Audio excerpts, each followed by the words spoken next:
membatalkan, menghilangkan atau memindahkan. Kemudian kita lihat menurut jumhur ulama, kedudukan hadis menempati posisi kedua setelah Al-Quran. Ditinjau dari segi wurud atau subutnya. Al-Quran bersifat qat'i atau pasti, sedangkan hadis bersifat zanni, al-wurud, relatif, kecuali yang berstatus mutawatir atau berturut-turut. Kemudian posisi hadis dalam pembentukan hukum Islam sangat penting. Hadis di mata ulama muhaddisin dan ulama usul berkedudukan sama dengan Al-Quran. Namun jika keduanya diurut, maka Al-Quran menempati urutan pertama, sedangkan hadis menempati posisi yang kedua. Kendati pun sudah jelas kedudukan hadis tersebut, namun masih ada juga orang, khususnya orientalis dan sekelompok kecil umat Islam yang mencari-cari alasan untuk tidak mengakui dan menerima hadis sebagai salah satu sumber ajaran Islam.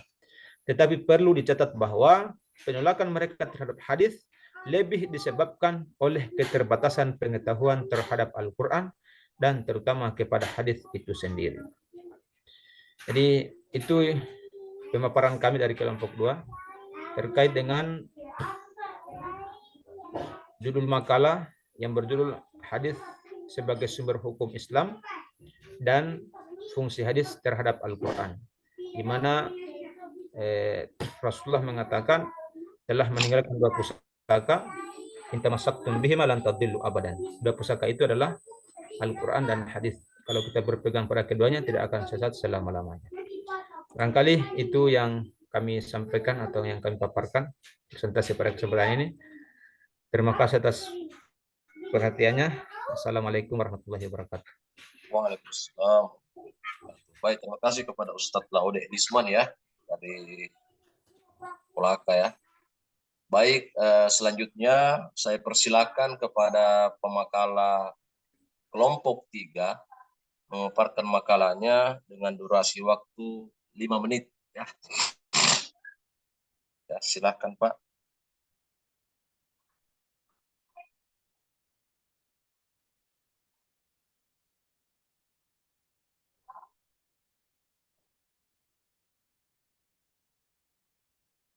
Silakan kelompok 3. Siapa kelompok 3 ini?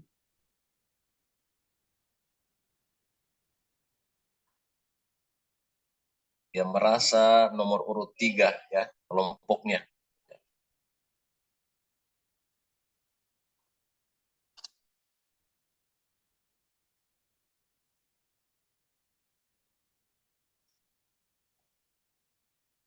Karena ini ada 8 bakal capres ya, 8 bakal capres. Jadi silakan nomor urut 3 untuk memaparkan makalahnya.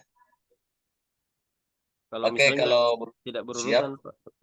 kalau belum siap, yang siap saja ya silakan ya. Karena prinsip agama itu yassir wala tu'assir ya, saling mempermudah ya. Yang mana lebih cepat lebih baik. Nanti di belakang yang siap saja yang diutamakan. Tidak ada yang susah pada dalam agama ya. Yuridullahu bikumul yusra wala yuridu bikumul usra ya. Allah inginkan kemudahan, Allah tidak inginkan kesusahan ya. Barangkali kelompok yang belum siap itu masih apa namanya? Silakan kelompok 4 5 6 7 8.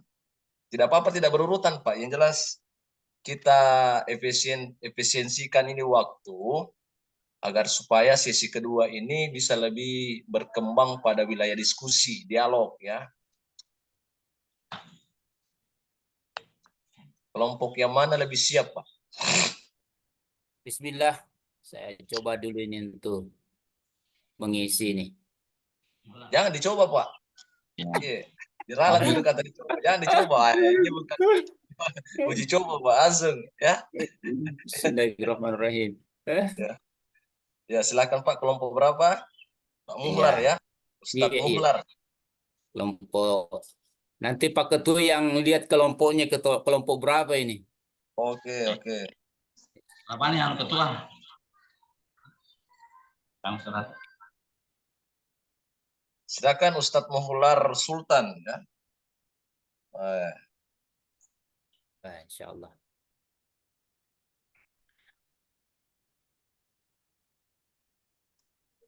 Bismillahirrahmanirrahim. Assalamualaikum warahmatullahi wabarakatuh. Waalaikumsalam. Waalaikumsalam warahmatullahi wabarakatuh. Pada kesempatan yang berbahagia ini saya ingin mencoba untuk memaparkan ini tentang studi pengembangan pembelajaran Al-Quran hadis. Kalau saya melihat dari sejumlah referensi yang ada, sepertinya saya melihat bahwa hal yang terpenting untuk kita simak sekarang adalah di sini ini kelompok kami ini, di sini karena waktu yang membatasi kita ini, membaca Al-Quran adalah ilmu. Mendengarkannya adalah ilmu, semuanya adalah ibadah. Latar belakang pemikiran kami pertama, Al-Quran turun itu dalam arti Al-Quran diturunkan kepada Nabi melalui Jibril itu belum ada tulisan. Jadi membacanya itu adalah ilmu, mendengarkannya adalah ilmu, dan semuanya adalah ibadah yang teramat dibutuhkan oleh kita semua, terutama generasi kita. Termasuk yang kami di sini kami lihat salah satu fakta seperti ini, huruf ba, versi Bugis makedai baryasit nak ba, makedai baryawana bi bada penabu. Versi Arab ba fathah ba, dan seterusnya, dan ini adalah ilmu. Mulai dari penetapan titik dan seterusnya, ini adalah ilmu.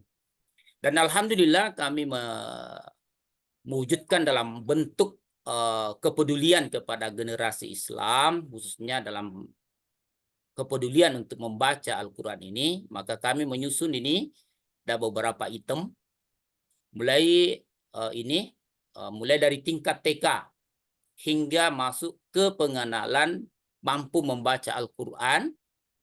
Ini yang alhamdulillah kami telah susun rapi, sisa mudah-mudahan ini bisa dikembangkan di masa-masa yang akan datang. Karena ilmu sekarang kalau teman-teman saya lihat itu berpikirnya ke atas. Tapi untuk memikirkan generasi pemula ini yang saya lihat masih sangat kurang sekali. Dan kami buktikan dengan ini ternyata minat anak-anak itu alhamdulillah. Terakhir kami uji coba dalam waktu 4 bulan. Alhamdulillah mulai dari pengenalan huruf ini sampai mampu membaca Al-Quran. Walaupun baru membaca, belum mengenal namanya hukum bacaan, tapi sudah bisa membaca dalam waktu 4 bulan usia kelas 1 SD. Mulai pengenalan huruf.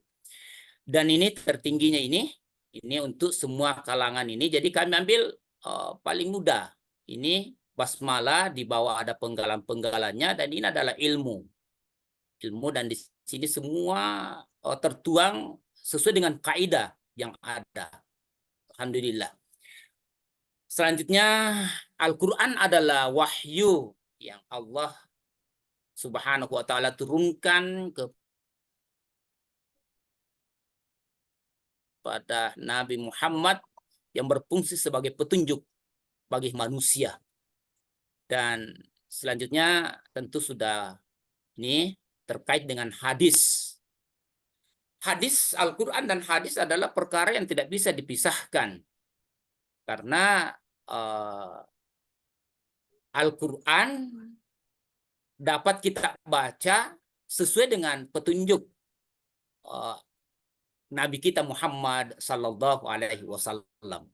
Itu sudah jelas itu, bahwa bimbingan Jibril kepada Nabi kepada sahabat, dan melalui guru mengaji, mulai sahabat sampai kepada kita, jembatannya adalah guru ngaji.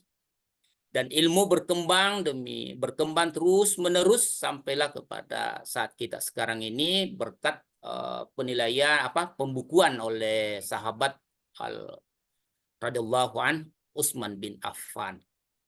Di sini saya paparkan betapa ulama sahabat, mari kita buka Al-Quran, bahwa Al-Fatihah, suratul Fatihah, bi ghairi tanwin. Tidak ada tanwin pada surah Al-Fatihah. Satu surah. Mulai Bismillah 7 ayat. Tidak ada tanwin. Tidak ada baris dua. Diawali juga dari Qul a'udzu birabbin nas. Juga tidak ada tanwin. Di sini memberikan pembelajaran kepada kita bahwa sebelum masuk ke situ, arahkan dulu pengenalan harakat-harakatnya dulu. Dan ternyata setelah kita simak, ternyata kalau huruf tanwin itu, baris dia itu bertemu dengan huruf hijaiyah lainnya, itu sudah mengandung hukum bacaan. Ya, 2 menit lagi Pak Ustaz ya. Alhamdulillah. Saya kasih waktu Ya, 2 menit lagi. Ya, alhamdulillah kalau sudah dibatasi ini karena kemampuan untuk ini memang sangat terbatas sekali. Alhamdulillah. Kesimpulannya bahwa penting untuk mencatat bahwa seleksi dan kreativitas hadis menjadi fokus perhatian dalam penggunaannya sebagai sumber hukum yang akan mengarahkan kita tentang pengenalan daripada Al-Quran yang tentunya tidak bisa kita pisahkan keduanya. Dan semoga dengan aktivitas kita ini, alhamdulillah, semoga Allah Subhanahu wa taala berkati kita semua sebagai jembatan sampainya Al-Quran ke generasi kita sekarang dan yang akan datang. Untuk sementara sekian. Wassalamualaikum warahmatullahi wabarakatuh. Waalaikumsalam warahmatullahi wabarakatuh. Terima kasih kepada Ustadz Mukhlar Sultan ya, atas pemaparannya. Selanjutnya saya persilakan kelompok yang siap untuk memaparkan makalahnya. Silakan Pak.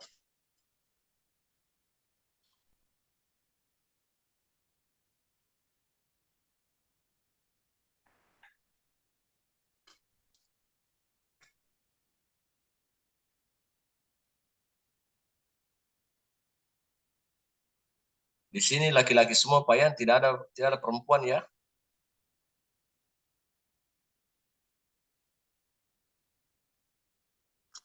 Tidak ada mahasiswa perempuan Pak ya.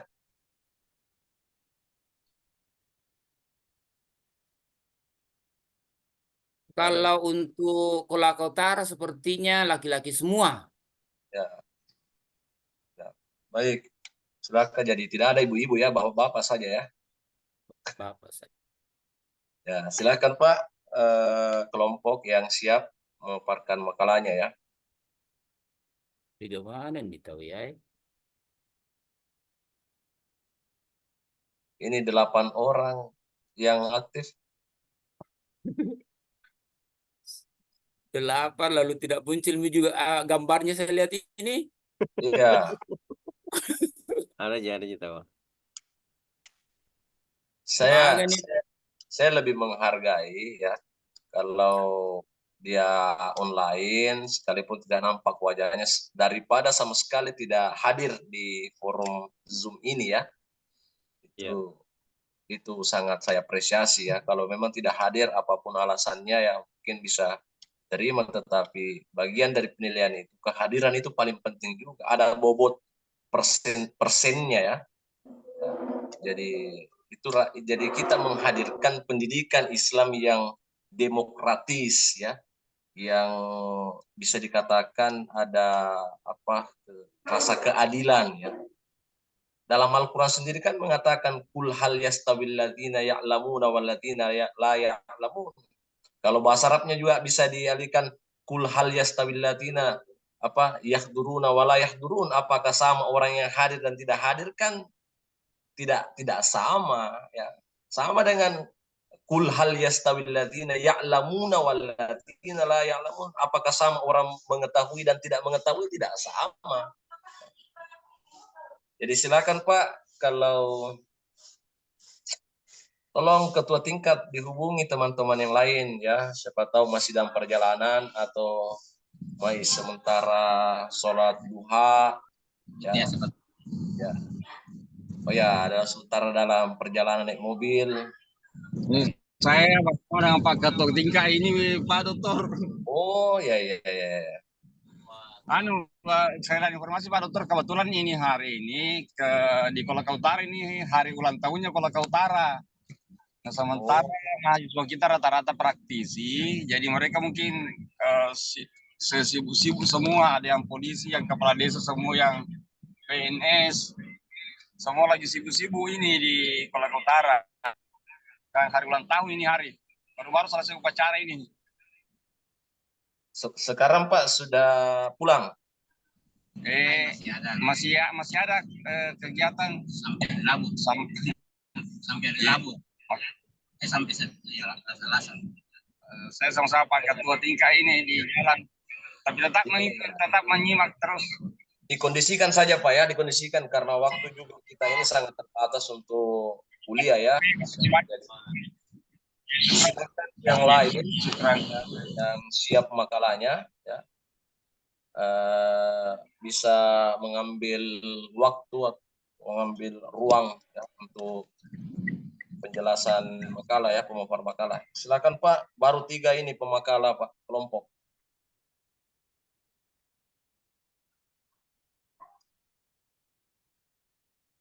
Alhamdulillah. Berhasil Alhamdulillah.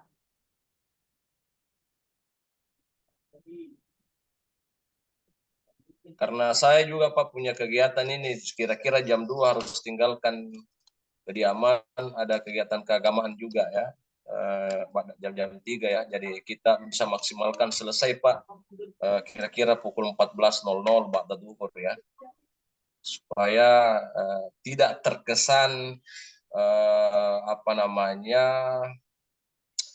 hanya menggugurkan kewajiban ya, seperti sholat ketika hanya dipahami tidak sampai pada tujuan pembelajaran itu sendiri kan, sama halnya kalau hanya menggugurkan kewajiban kuliah ya, padahal kita inginkan kuliah itu ada pengembangan ilmu pengetahuan ya. Jadi pada level magister itu bukan lagi untuk mengetahui, tetapi untuk mengembangkan, untuk mendeskripsikan, untuk menganalisis sebuah substansi keilmuan. Saya ulangi kembali Pak, masih ada yang mau memaparkan makalahnya? Kalau ada lagi ya, kita buka sesi tanya jawab saja Pak. Silakan yang mau bertanya kepada siapa, sebutkan nama, karena saya catat ini Pak, ada catatan saya ini Pak, saya tidak bohong-bohong ini Pak. Jadi saya ini, jadi apalah artinya kita berteori di ruangan Zoom ini ya, terutama pengembangan teori-teori pembelajaran, tidak menerapkan juga sistem penilaian dan evaluasi ya, itu yang sangat terpenting juga, sangat urgent. Silakan Pak, yang mau bertanya kepada siapa, dan saya catat ini ya. Tapi saya mungkin pertama karena saya sengaja singgah parkir ini Pak Dokter untuk bertanya. Kemudian saya lanjut sambil dengar. Silakan. Untuk Pak Lode tadi itu saya tertarik sekali itu. Bismillahirrahmanirrahim. Assalamualaikum warahmatullahi wabarakatuh. Waalaikumsalam. Tapi Pak Lode Lisman, saya sebetulnya tadi penasaran itu dengan, karena mungkin kita dibatasi waktu, akhirnya mungkin tidak tuntas. Saya hanya yang menginginkan tadi ada contoh-contoh mungkin dalam penerapan hukum itu tadi, tentang yang 4 itu yang dibahas. Ada 4 bagian tadi itu tentang fungsi hadis ya, fungsi hadis. Iya, fungsi hadis tadi itu mungkin bisa disampaikan apa-apa yang mencontoh dari ke-4 bagian itu. Saya kira begitu Pak Dokter, Pak Menteri, terima banyak. Baik, terima kasih kepada Ustaz Muhammad Ang ya, dari Kolaka Utara ya. Selanjutnya silakan dibuka sesi tanya jawab. Selanjutnya siapa yang mau bertanya?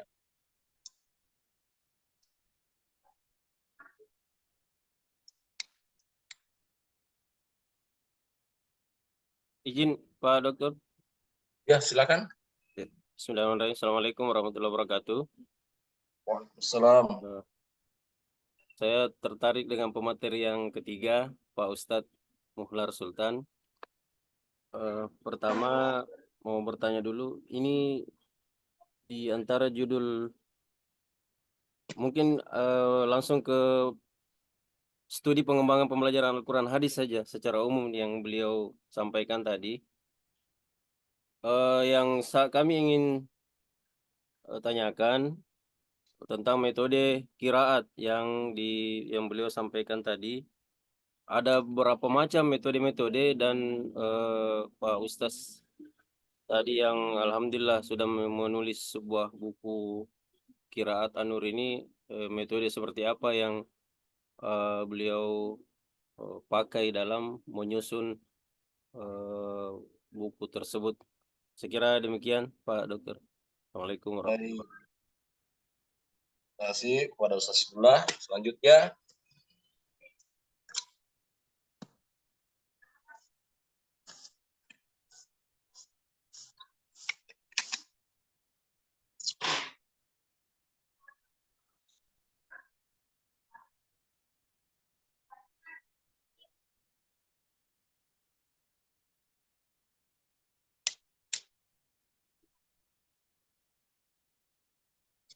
Pak.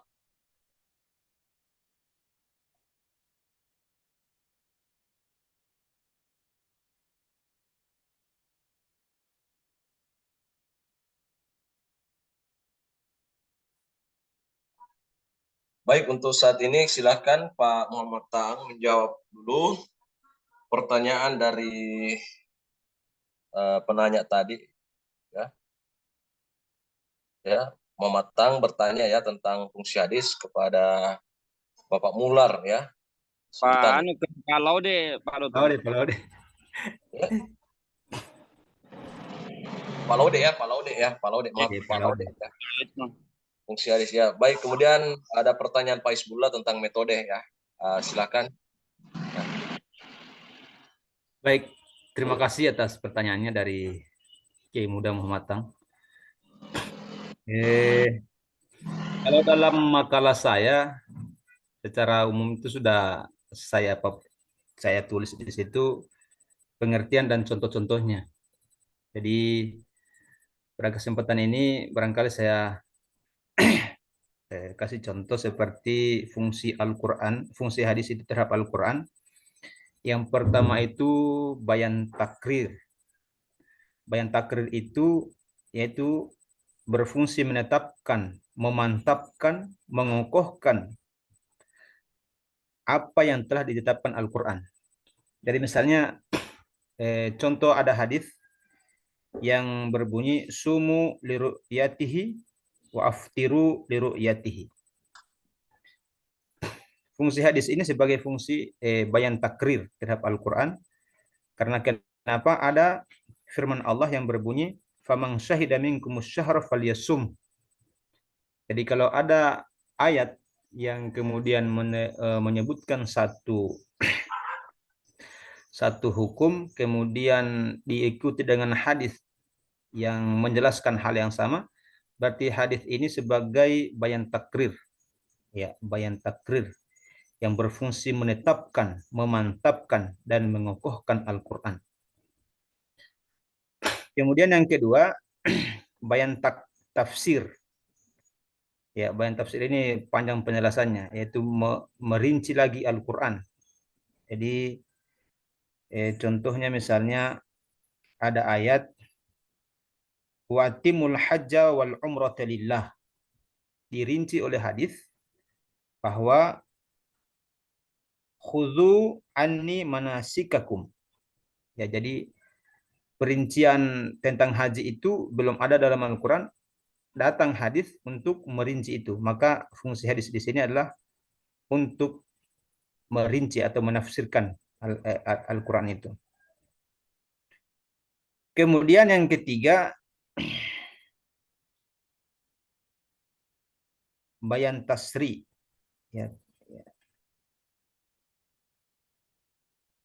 Bayan tasri itu berfungsi menciptakan hukum syariat. Hadis itu menciptakan hukum syariat.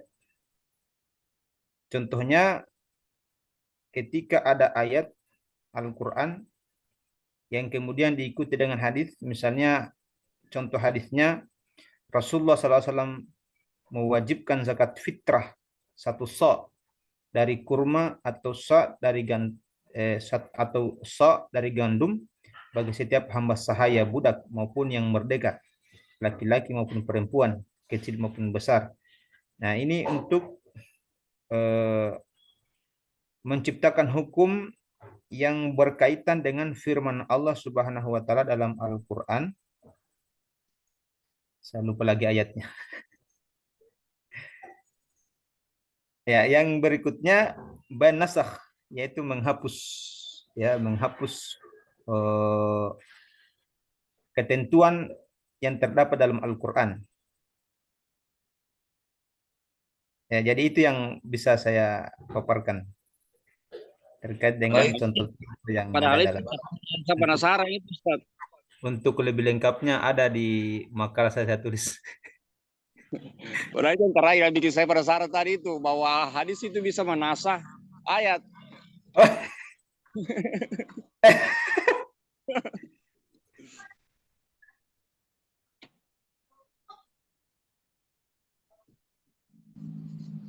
Di Ya, sini. tapi syukran, alhamdulillah. Yes. Baik, terima kasih ya. Silakan kepada jadi Pak Muhammad Ustadz ya. Kiai Muda Mamatang sudah puas ya di jawaban dari Pak Ustadz Laude Risman ya. Iya, alhamdulillah. Nah, baik kepada Pak Muhlar Sultan menjawab pertanyaan Ustadz Isbullah ya, metode yang digunakan. Alhamdulillah, terima kasih atas pertanyaan ini. Buku Qiraah An-Nur lahir berdasarkan kitab Baghdadiyah. Kitab Baghdadiyah dan Al-Quran Kementerian Agama RI atau Indopak dan Al-Quran Madinatul Munawwarah. Ini alhamdulillah sebenarnya kita berlindung kepada Allah, tapi karena ini adalah sebuah pertanyaan yang tentu kami akan jawab. Pada tahun 2013 sebelum jadi saya itu perkenalkan metode ini karena terus terang ya kami ini dari Kolaka Utara dari tahun 86 itu belum ada kendaraan di Kolaka Utara yang belum tembus Tamurasi dengan Malili, belum ada. Jadi kami pada saat itu di kampung itu hanya mengaji menggunakan ejaan Bugis. Menuju Makassar, alhamdulillah masuk pondok pesantren, kebetulan ada orang Arab yang ajari kami tahun 86, langsung ejaan Arab. Jadi kami sambungkan, ganti dari ejaan Bugis menjadi ejaan Arab. Tapi sumbernya adalah Baghdadiyah. Situ buku dulu itu. Dan pada saat itu tahun 9 sampai 97 kami tidak berani untuk memaparkan di hadapan publik karena kami sadar kalau jangan sampai ini yang dikenal dengan plagiat dan lain-lain sebagainya. Hal yang menjadi argumentasi bagi yang Dan alhamdulillah pada saat tahun 2013 kami dikaruniai oleh Allah untuk ke Tanah Suci waktu itu. Dan dengan niat alhamdulillah kami di Masjidil Haram beberapa guru ngaji kami temui dan bertanya langsung bagaimana kalau metode sebenarnya kalau kami tiru Baghdadiyah ini. Karena Baghdad ini dia katakan itu sudah 1000 tahun yang silam itu. Jadi tidak apa-apa. Yang penting jangan keluar dari ini. Ke Madinatul Munawwarah juga alhamdulillah. Dan kami kembali memulai menulis tahun 2014. Alhamdulillah sampai sekarang. Jadi buku Qiraah An-Nur itu bersumber dari 3.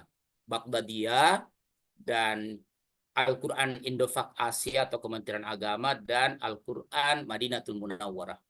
Di sini sedikit saya perkenalkan karena keterbatasan waktu dan semuanya sebenarnya sudah tertuang dalam buku yang kami susun. Pertama di sini dalam kitab Al-Quran Indonesia itu sudah jelas pembagiannya itu ada 28 huruf yang dibagi dalam buku bacaan nun sukun dan tanwin. Yang menarik adalah adanya perbedaan mushaf Indonesia dengan Madinah. Kalau Madinah itu adanya huruf yang tidak berharakat, sementara Indopak itu berharakat semua. Dan kita buka referensi demi referensi bahwa memang tujuannya kalau Sak AC itu atau Indonesia Kementerian Indonesia itu memang langsung dibaca. Sementara Al-Quran Madinatul Munawwarah itu ada alamat kode tanda baca. Contoh seperti ini. Bismillahirrahmanirrahim.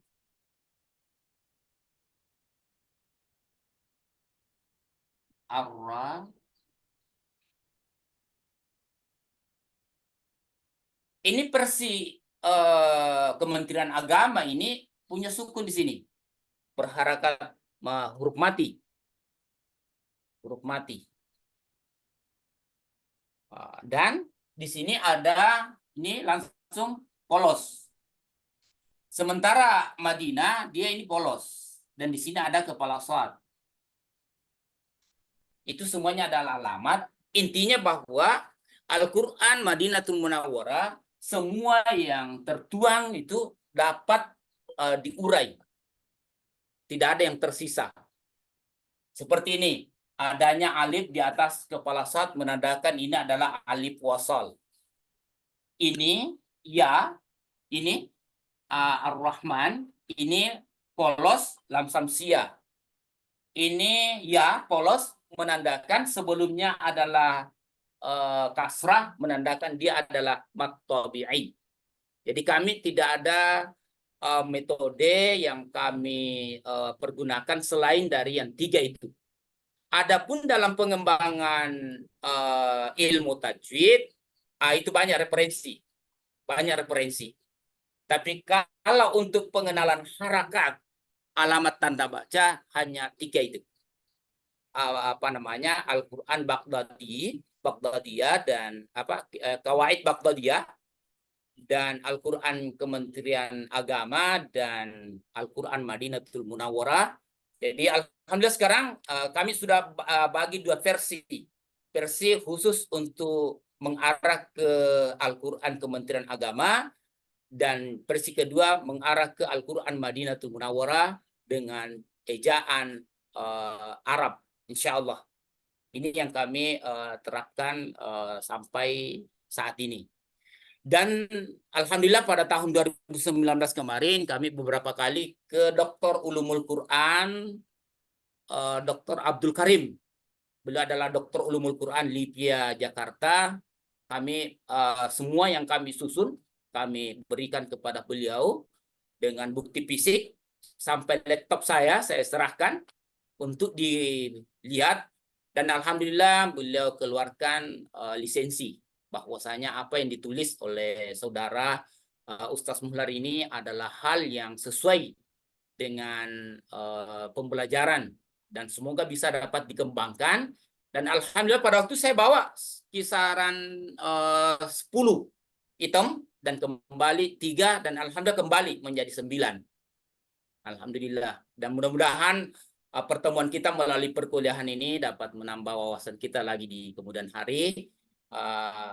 Kita berbuat demi generasi kita dan kita berdaya demi agama kita insya Allah. Untuk sementara barangkali gitu Pak Ustadz. Jazakallah. Baik, terima kasih Ustaz Muhlar Sultan ya. Luar biasa penjelasannya, sangat konstruktif ya.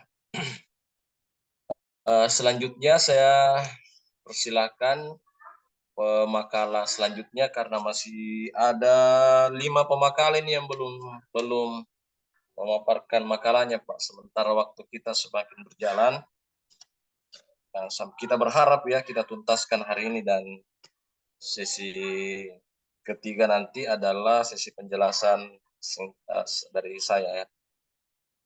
Silakan Pak, siapa yang siap? Kelompok 5, 6, 7, 8.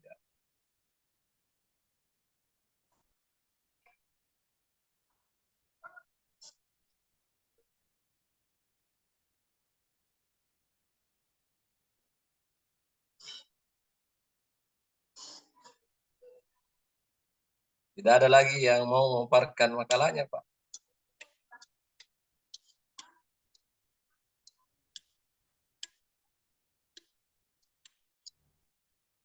Sepertinya Ustadz yang ada dalam Zoom ini yang sudah masuk dalam setiap makalah. Hah? Sudah semua masuk dalam makalah? Iya. Yang Apa ada dalam jumlahnya Zoom. mahasiswa? Ya. Kalau kelompok 2 itu kan 3 orang. Kelompok 1 3 orang.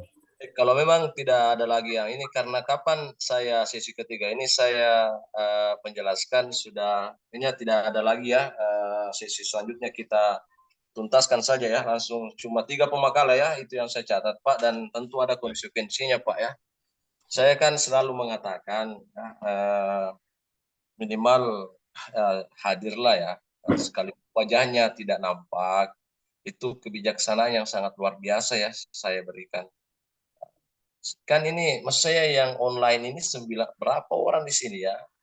Saya kan selalu bukan membuka jalan, sebenarnya ya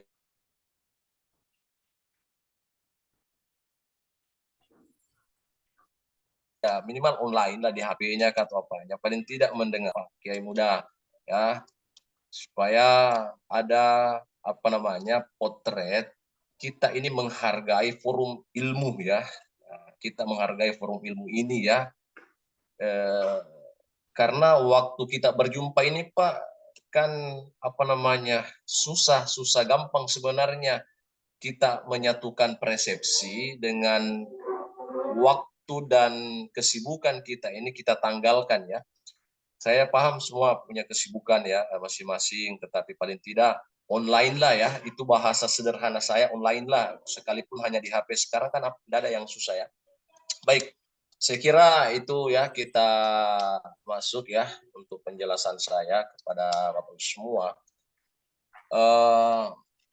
Bismillahirrahmanirrahim. Mata kuliah pengembangan studi pembelajaran Al-Quran hadis ini saya kira sangat urgent ya, kita ketahui bersama bahwa kita semua hadir di forum ini sesungguhnya ingin membahas satu pokok pembahasan yang sampai hari ini masih menuai perdebatan. Kalau Al-Quran itu la raiba fihi, tidak perlu ada perdebatan ini ayatnya Muhammadiyah, ayatnya NU, ayatnya DDI, ada ayatnya Asadiyah, tidak ada Pak. Ya, semua persoalan hanya penafsiran, ya. Hanya penafsirannya ya, secara interpretasinya ya. Nah, contoh misalnya ya, sebelum saya masuk di slide-nya Pak ya, karena kayaknya ini waktu kita insya Allah kalau bisa di pukul 12 ya, insya Allah pukul sampai duhur lah ya, kita insya Allah, karena mengingat teman-teman sudah tidak ada lagi online. Misalnya ayat tentang tayammum, falam tajidu ma'an fatayammamu su'idan thayyiba.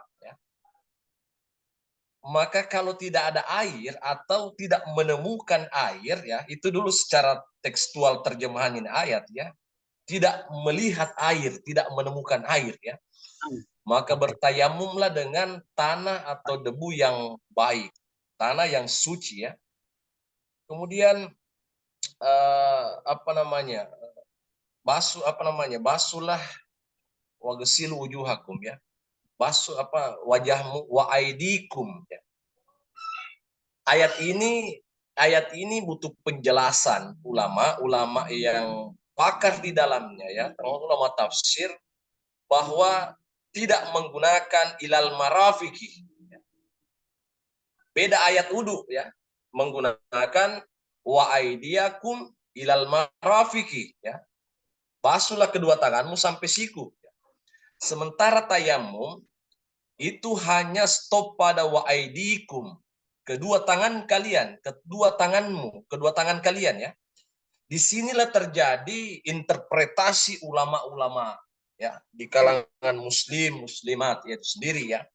Nah, ada yang memahami bahwa tayamum itu mengusap debu mulai dari tangan sampai siku.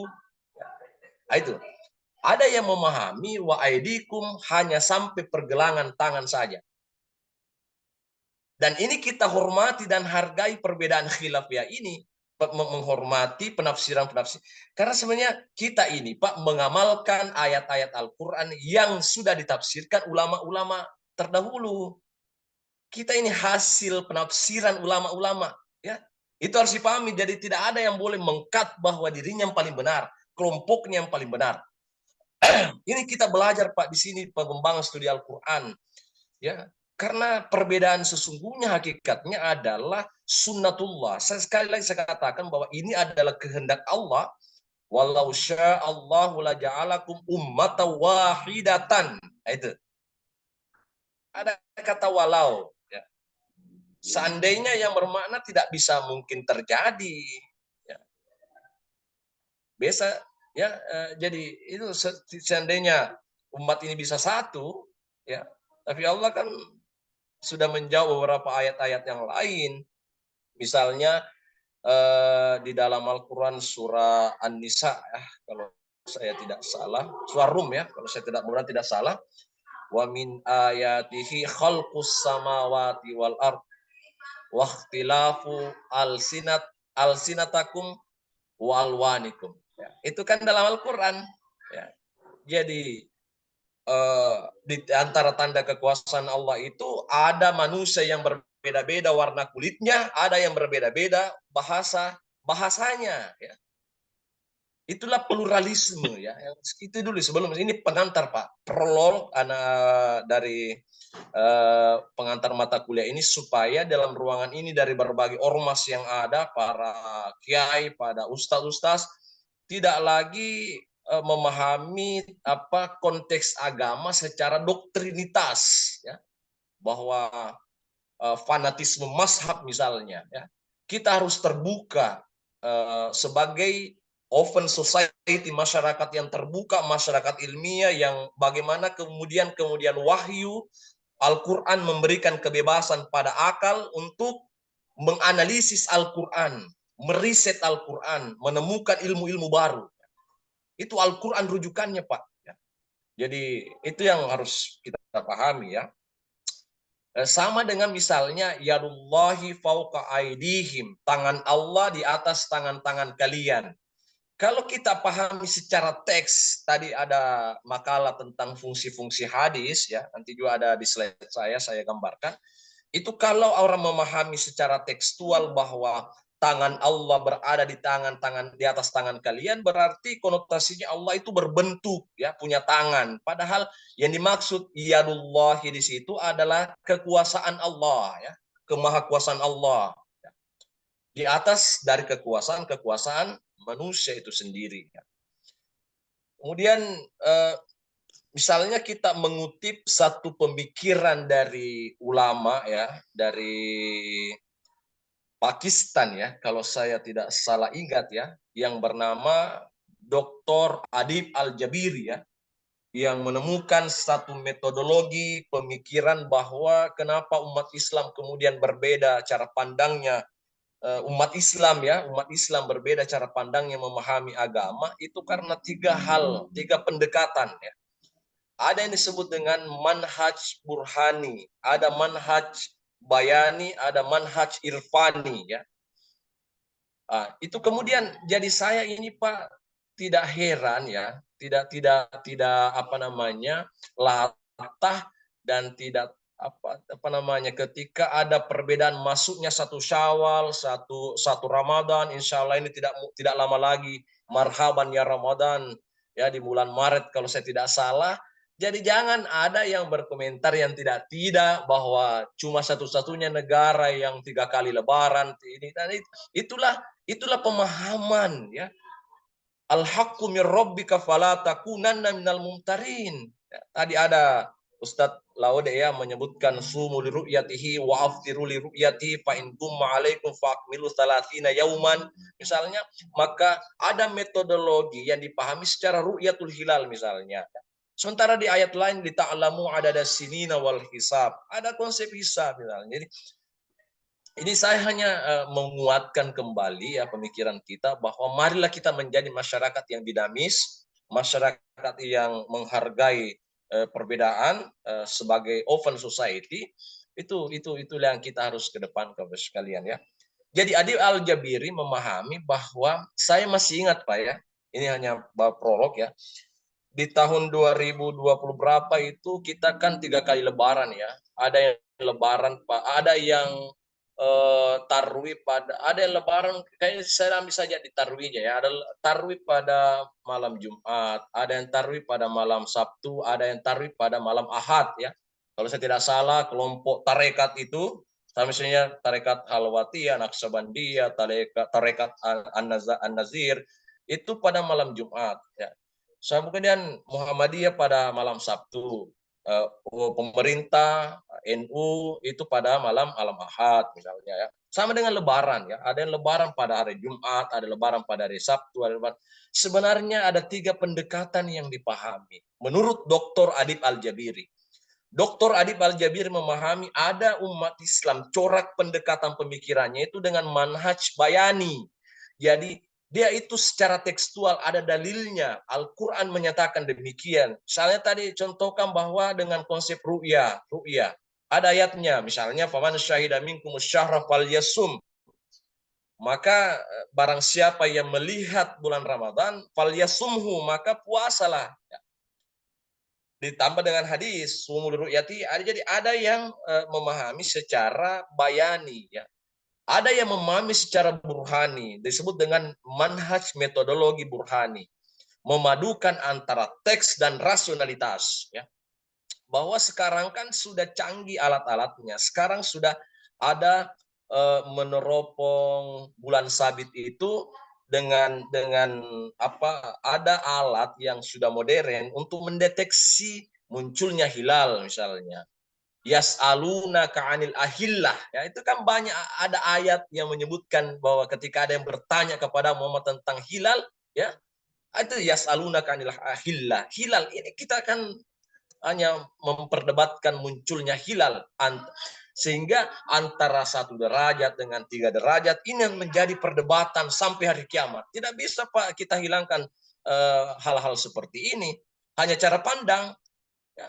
Sampai kan ada apa namanya guyonan lelucon bahwa tidak bisa Muhammadiyah naik sedikit derajatnya, tidak bisa NU turun sedikit derajatnya supaya bisa ketemu. Anda bisa. Ini namanya neraca pengusaha. Ya, ini namanya apa ya, timbangan pengusaha. Tidak boleh. Agama ini tidak boleh tawar-tawar karena berangkat dari konsep keyakinan. Ya, jadi Al-haqqu mir rabbi. Ini hanya kita mengamalkan interpretasi ulama-ulama kita. Kita ini sholat, misalnya yang punya bermazhab Syafi'i, bermazhab Maliki, bermazhab Hambali, bermazhab Hanafi, kemudian di Muhammadiyah ada majelis tarji. Itu kan interpretasi ulama-ulama yang kita amalkan. Dan itu hanya al-haqqu mir rabbi, kebenaran itu hanya dari Allah. Nah, baik. Saya di situ ya. Jadi ada yang memahami seperti itu. Ada konsep irfani. Jadi ada konsep intuisi, kolbunya. Jadi keyakinan para pimpinan tarekat disebut dengan mursyid. Itulah yang diikuti oleh pengikut para tarekat-tarekat ini dengan pendekatan irfani. Bahwa pimpinan tarekat ini merasa diilhami oleh Allah dengan pendekatan mata batinnya. Ya itu. Sehingga dia menetapkan misalnya 1 Ramadan itu ketika misalnya malam Jumat.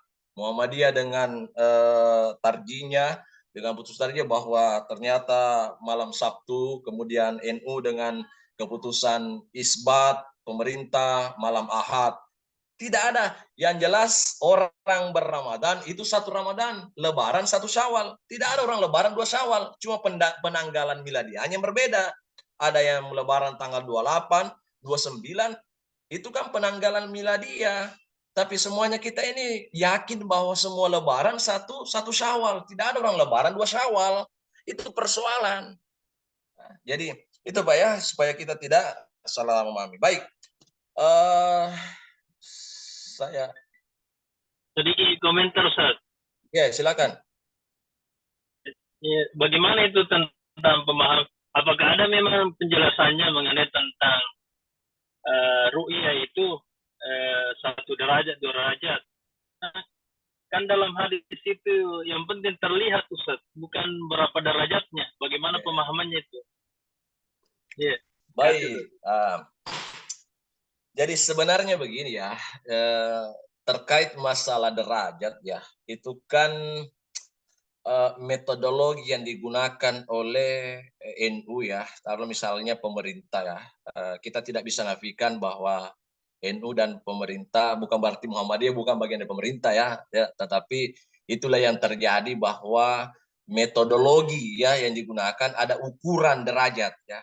Kan hadis Nabi kan hanya menyebutkan kalau melihat hilal, tapi keyakinan orang yang berafiliasi dengan metode ru'yatul hilal itu ya, wujudul hilal ya, ru'yatul hilal ini kan nanti dia yakin bahwa sudah nampak hilal itu ketika 2 dan 3 derajat ya. Menurut ini kan kalau 1 derajat itu keyakinannya belum nampak, masih terhalang oleh awan ya. Jadi sehingga muncul kesimpulan konklusi bahwa ya nanti 2 dan 3 derajat itu baru bisa muncul hilal dengan cara meneropong itu.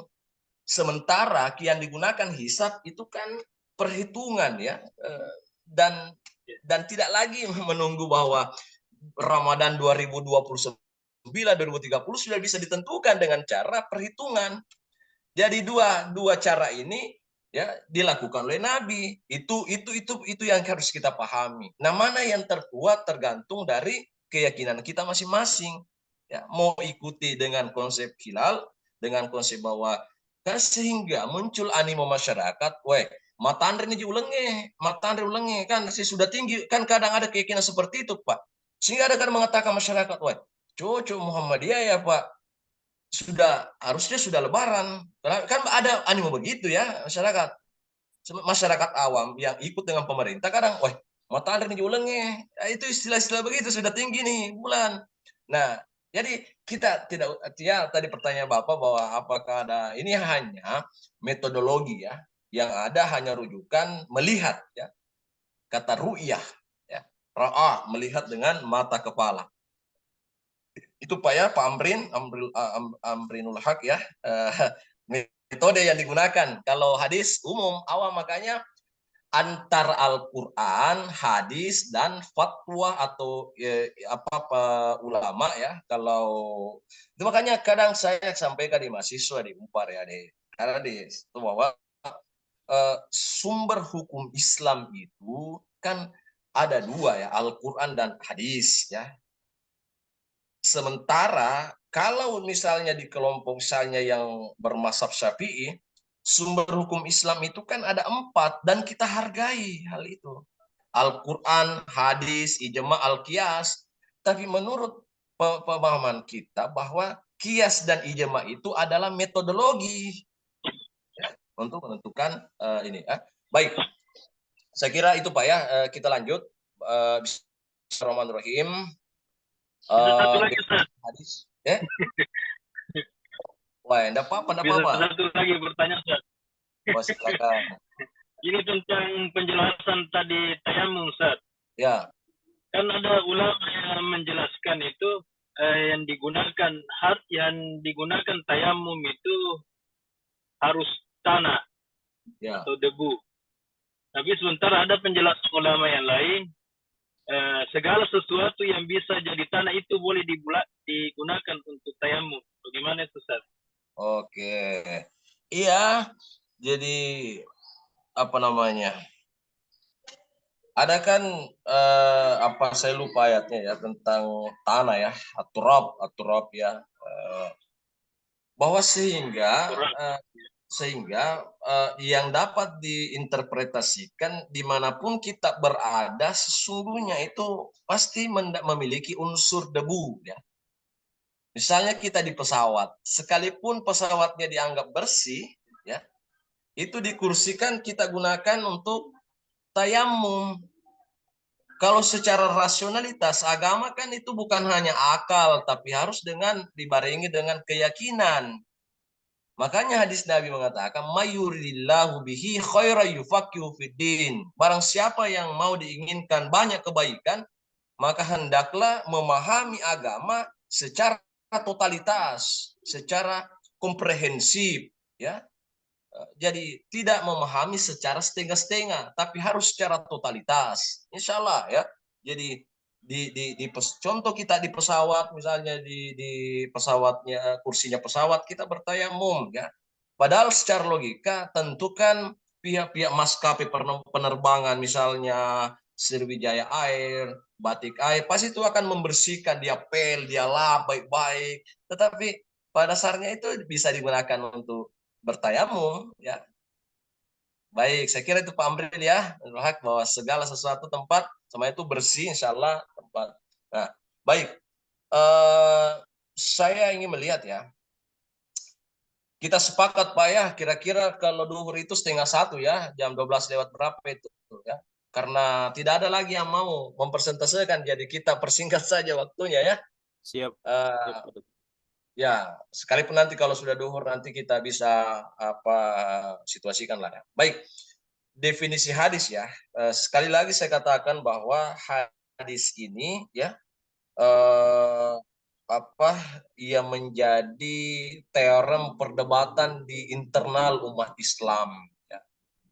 Nanti akan terbahas masa hadis sahih, hadis hasan, hadis dhaif, hadis maudhu, hadis palsu ya, dianggap saja bahwa hadis palsu itu bukan hadis ya, cuma artinya kita hanya mengatakan maudhu ya. Saya ingin mengutip satu hadis ya, berangkat dari definisi yang saya tampilkan di slide komputer ini ya, definisi hadis secara lugawi ya, secara lugatan, jadid, baru, qorib ya, dekat, khabar, informasi ya. Ini dulu secara lugawinya ya, secara istilah atau secara terminologinya adalah segala sesuatu yang dinisbahkan kepada Nabi Muhammad SAW, baik berupa ucapan, perbuatan maupun takrirnya ya Nabi SAW. Ya. Saya mengutip satu hadis Nabi SAW. Ini bisa dilihat Pak dari kitab Sahih Bukhari, Sahih Muslim ya. Ya bisa kita dapatkan aplikasi software hadis atau bisa di kitab Maktabah Syamilah PDF. Wah itu cuman saya tidak miliki, cuman saya pernah diperlihatkan sama dosen Unpar Pak Dr. K. Haji Masyar, PDM-nya Parepare ya. Itu ada aplikasi software hadis. Nah, bisa kita ketika menulis tesis kebetulan ada hadis, itu mungkin tidak kewalahan lagi mengutip dan beserta referensi yang ada dan periwayatannya ya. Begini Pak ya, Nabi SAW bersabda ya, "Man kazzaba alayya muta'ammidan falyatabawwa maq'adahu minan nar." Hadis diriwayatkan dari Bukhari, Muslim ya. Kemudian ada empat bisa dikatakan rawi ya yang masyhur ya. Yang pertama dari Ali bin Abi Thalib, hadisnya nomor 1. Hadis ini juga didengarkan oleh Anas bin Malik ya radhiyallahu anhu, hadis nomor 2. Hadis ini juga didengarkan oleh Abu Hurairah radhiyallahu anhu ya. Hadisnya nomor 3. Dan yang terakhir hadis dari Al-Mughirah radhiyallahu anhu, hadis nomor 4. Jadi ini hadis sahih ya. Sepakat para ulama muhaddisin, hadis ini sahih. Mari kita lihat secara kontekstualnya ya.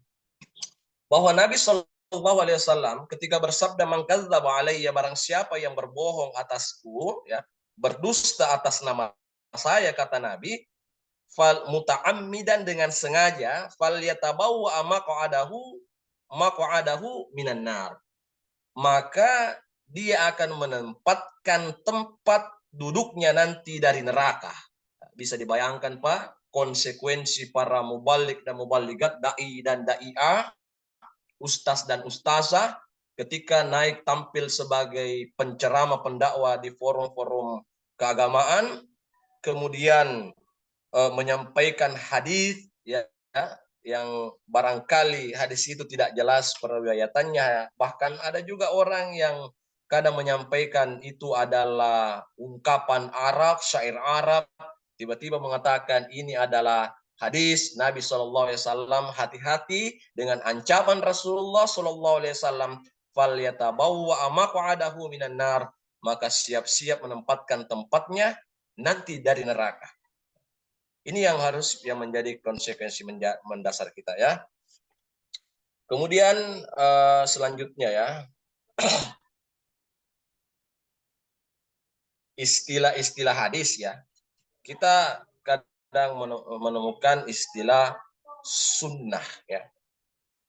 Sunnah itu secara tradisi apa? Sunnah itu secara harfiah adalah tradisi, ya. Segala sesuatu yang dinukilkan dari Nabi SAW berupa perkataan, perbuatan, takrir, pengajaran, sifat, kelakuan, maupun perjalanan hidup Nabi SAW setelah diutus menjadi Rasul maupun sebelumnya. Nanti ada perbedaan-perbedaannya. Kemudian ada al-khabar, ya, adalah berita dari Nabi, ya. Akhbarana, kadang akhbarani, ya. Karena itu kalau kita membaca kitab-kitab hadis, itu sanadnya, ya, kadang menyebutkan kata akhbarana, akhbarani, berarti kami mengkhabarkan, kami menginformasikan, kami memberitakan isinya hadis seperti ini, ya. Kata khabar ini juga searti dengan kata al-hadis, ya. Namun biasanya digunakan menyebutkan hadis-hadis marfu, ya. Kemudian athar, ya. Athar ini artinya bekas atau jejak, ya. Kata athar ini searti dengan kata hadis dan biasanya digunakan untuk menyebutkan hadis-hadis mauquf, ya. Hadis-hadis yang disandarkan kepada tabi'in, ya, atau pada sahabat.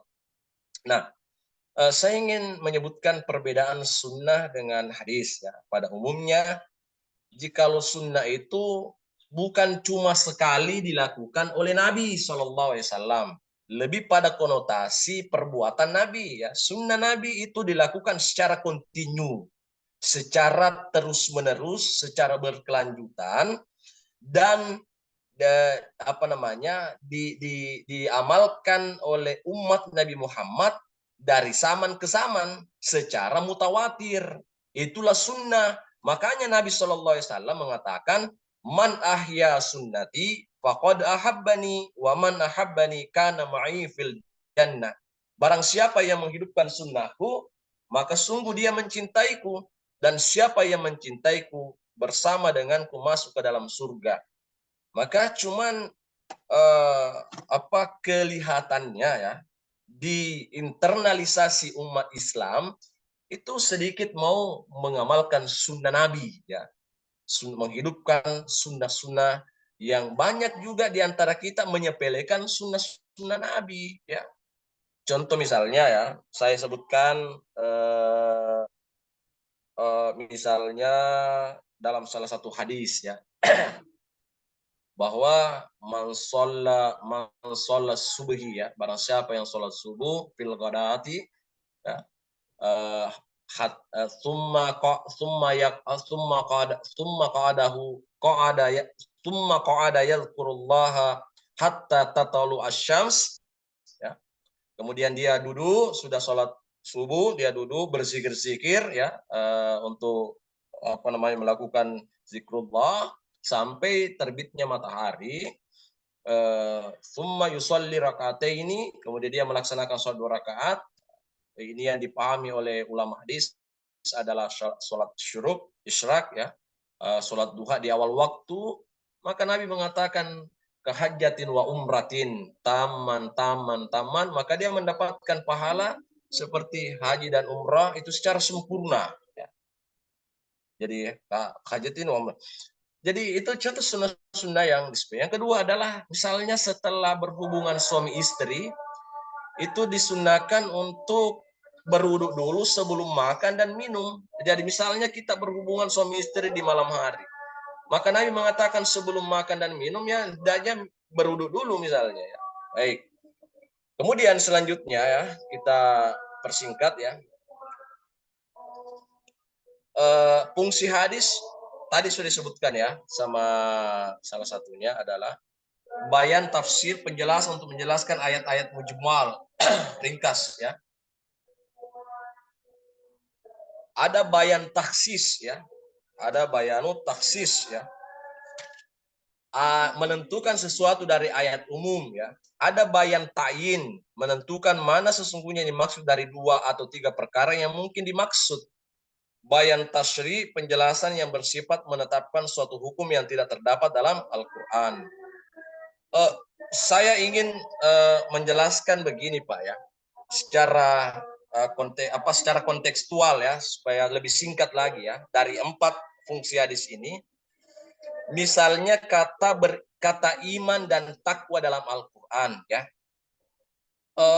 Ini kan banyak penjelasan-penjelasan di hadis Rasulullah SAW tentang kata makna iman dan baik. Mari kita lihat kata iman ini itu bisa dikonotasikan pada 2 kata. Ini bisa menjadi kata sifat, ini bisa juga menjadi kata kerja iman.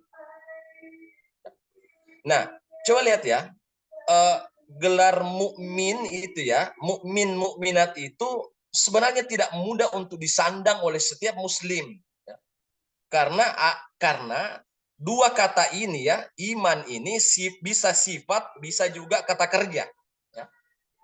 Jadi ketika dia iman berarti dia bermakna sifat, ketika dia dia juga bisa kata kerja ya. Yu'minu ya. Ya kan dari fi'il mudhari beriman, amana yu'minu imanan ya.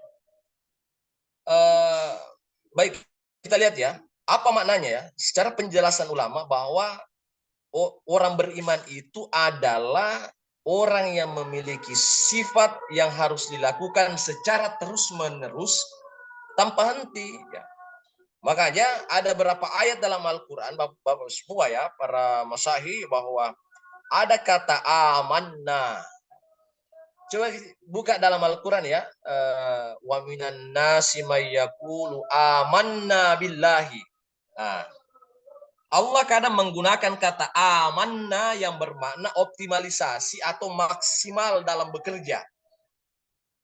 Jadi beriman kepada Allah, beriman kepada hari akhirat, jangan tanggung-tanggung Pak, harus optimal dan harus maksimal. Itu kadang Al-Quran menyebutkan amanah, tidak mengatakan amanah. Ya. Wa minan nasi may yaqulu amanah. Nah, itu bukan amanah. Jadi dia menggunakan amanah, bertasydid nunnya, kemudian ada alif, ya. Itu dipahami ulama-ulama tafsir adalah bekerja cara hati ini mengimani sesuatu itu maksimal, optimal. Maka rancu kalau ada muslim yang murtad sebenarnya. Lucu dan ironis sebenarnya Pak. Iya, kalau ada wa may yabtaghi ghairal islami dinan fala yuqbala minhu wa huwa fil akhirati minal khasirin. Itu kan dalam Al-Quran bahwa barang siapa yang mencari agama selain Islam, maka dia nanti dari kemudian akan menjadi golongan yang merugi di hadapan Allah. Minal khasirin ya. Oke. Itu ya. Ada juga kata amanah. Amanah. Ya. Ada tuh amanah. Itu kan dalam dalam Al-Qur'an kan ada aradul amanah ya. Ada kata amanah. Jadi iman ini juga bisa bermakna amanah, tidak berkhianat. Jadi orang beriman ini sebenarnya tidak pengkhianat, bukan pecundang.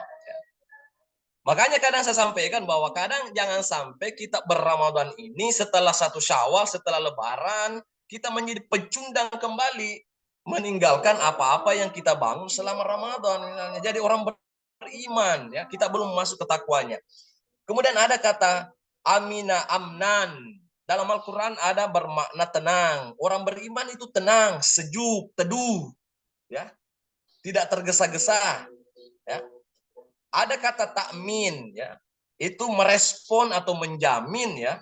Orang mukmin itu selalu merespon kebaikan, ya. Makanya ada cerita saya bahwa orang mukmin itu selalu memberikan manfaat kepada orang lain sehingga menjadi terpandang dan terhormat dalam kehidupan sehari-hari ini, ya. Makanya ketika kita buka definisi umum tentang iman itu, iqraru bil lisan wa tasdiqu bil qalbi wal amalu bil arkan. Itu orang beriman, Pak. Makanya nanti kan pada fungsi di sini bahwa orang beriman itu ada iqraru bil lisan, diikrarkan dengan lisannya, dibenarkan dengan hatinya, dan dibuktikan dengan perbuatannya. Antara hati, lisan, dan sikap itu selalu sejalan, simetris dalam kehidupan ini. Nah, makanya tidak ada dikatakan orang beriman apabila lain di hatinya, lain juga di mulutnya, lain juga di lisannya, lain juga di perbuatannya. Bisa dikatakan orang-orang yang tidak beriman. Nah, itu ya. Kemudian Bapak sekalian, ya, bisa saya katakan bahwa ciri-ciri orang yang beriman itu adalah budi pekertinya baik. Dia mencintai kebersihan. An-nazafatu minal iman. Jadi kalau ada orang yang hanya memperhatikan kebersihan jasmani tapi tidak memperhatikan kebersihan rohaninya, ya, qad aflaha man zakkaha wa qad khaba man dassaha. Itu kan dalam Al-Qur'an banyak yang menyebutkan kata-kata kebersihan. Yang kedua adalah orang yang memiliki rasa malu, imannya mantap, ya. Makanya al-haya'u minal iman. Rasa malu itu bagian dari sifatnya orang beriman, ya. Kemudian bagaimana dimensi menghormati, dimensi menyejukkan, dimensi ada keteduhan. Misalnya dalam hadis Nabi, "Man kana yu'minu billahi wal yaumil akhir falyakul khairan aw liyasmut." Falyakul khairan liyasmut, kemudian falyukrim dhaifahu falyukrim jarahu. Jadi orang beriman itu berbicara jujur atau diam. Yang kedua, menghormati tamunya. Dan ketiga, menghargai tetangganya. Itu ciri orang beriman. Perspektif hadis Nabi SAW. Nah, terakhir kata takwa, ya kan, makanya iman takwa, ya kita bahas dulu sebentar, ya, secara ringkas dulu ini Pak, sebagai referensi kita, ya, literatur kita. Takwa ini kalau kita membuka Al-Quran, ini ada Pak Ustadz Muhlar Sultan, ya, yang bisa dikata pakar Al-Quran. Pak Ustadz Muhlar, kira-kira rata-rata ayat Al-Quran yang kita baca, Pak, itu la'allakum muttaqin atau la'allakum tattaqun? La'allakum tattaqun, ya. La'allakum tattaqun. Tattaqun, ya. Dia itu fi'il mudhari. Sementara penyematan kata takwa itu predikatnya disebut muttaqin, ya, orang yang bertakwa. Tapi ayat yang menutup ini la'allakum tattaqun itu fi'il mudhari, bermakna masa sekarang dan akan datang. Bahwa orang yang bertakwa itu selalu mawas diri, ya, dan selalu mempersiapkan di masa-masa akan datang tentang kehati-hatian. Itulah takwa sebenarnya. Jadi, saya juga kurang sepakat kalau ada yang mendefinisikan takwa itu menyingkat dari kata tawadu, kof, qana'a, ianya itu adalah wara. Nah, itu mungkin perspektif yang berbeda, tapi itu bahasa dakwah, ya. Tapi takwa itu bisa diambil dari beberapa penjelasan ulama-ulama. Takwa itu bisa juga bermakna ikhlas, Pak. Ya. Coba buka dalam ayat Al-Quran surah At-Tolak ayat 3. Wa may yattaqillaha yaj'al lahu makhraja wa yarzuqhu min haitsu la yahtasib. Barang siapa yang ikhlas, maka Allah keluarkan kesusahan. Takwa yang bermakna ikhlas di situ, ayat itu bermakna ikhlas. Barang siapa yang ikhlas kepada Allah, maka Allah keluarkan kesusahan hidupnya. Allah akan selalu mencukupkan kehidupannya, mencukupkan kebutuhan kehidupannya, dan Allah memberikan rezeki tanpa disangka-sangka datangnya. Maka memang di dalam hidup ini kita butuh takwa dalam makna ikhlas, ya. Jadi tadi ada yang saya katakan, kadang ada penceramah sebenarnya bila saya juga kurang sepakat ketika mengatakan takwa itu diambil dari kata T tawadu, qofnya qanaah, ya-nya wara. Jangan disingkat seperti itu. Kasih penjelasan ilmiah lah, ya. Kasih penjelasan-penjelasan yang punya dasar-dasar yang jelas, ya. Nah, takwa ini adalah kisah kita katakan bahwa pandai orang muttaqin itu, Pak, pandai memprediksi sesuatu yang dapat membahayakan dirinya dan membahayakan orang lain. Jadi orang muttaqin itu, Pak, selalu mawas diri. La'allakum tattaqun, kalau saya lakukan ini merugikan diri sendiri tidak atau merugikan orang lain. Zalimul li nafsihi atau zalimul li ghairihi, ya. Itu yang harus kita pahami. Jadi orang muttaqin itu la'allakum tattaqun, kita misalnya beribadah salat, ya. Ya ayyuhan nasu ubudu rabbakumul lati khalaqakum walladzina min qablikum la'allakum tattaqun. Ya. Sembahlah Allah, ya. Rabbakumul lati khalaqakum, ya, kepada Tuhan kalian yang sebelum dan orang-orang yang diciptakan sebelum kalian, la'allakum tattaqun, jadi salat, puasa, zakat, haji, itu kan la'allakum tattaqun, agar kita bertakwa. Artinya apa? Kita ini memprediksikan segala sesuatu yang dapat membahayakan diri sendiri dan membahayakan orang lain, ya. Nah, kemudian, ya, orang-orang muttaqin itu seluruh hidupnya itu akan bernilai ibadah, ya. Maka sesungguhnya orang muttaqin itu tidak ada waktunya yang sia-sia. Semuanya, semua waktu aktivitasnya, pekerjaannya itu mengandung unsur ibadah. Makanya takwa adalah puncak ibadah, Pak, ya. Makanya kepada kita semua yang terakhir, semoga saya lanjut lagi slide-nya, bahwa predikat muttaqin, ya, kan sudah mukmin, kita pahami tadi mukmin, ya. Sekarang muttaqin itu adalah sosok yang memiliki kelembutan hati. Mari kita lihat dalam surah Al-Imran 159, fabima rahmati minallahi lintalahum walau kunta fazzan ghalidal qalbi lan faddu min haulik, ya. Jadi Allah mengatakan kalau kamu Muhammad berhati kasar kepada semua orang, lan faddu min haulik, orang akan menjauhi, orang sekelilingmu akan menjauhi kamu. Maka orang muttaqin itu adalah orang yang memiliki kelembutan hati, ya.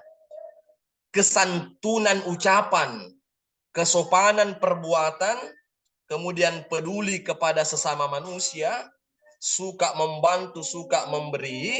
Nabi mengatakan yadul ulya afdalu miyadis sufla, bahwa tangan di atas jauh lebih mulia daripada tangan di bawah.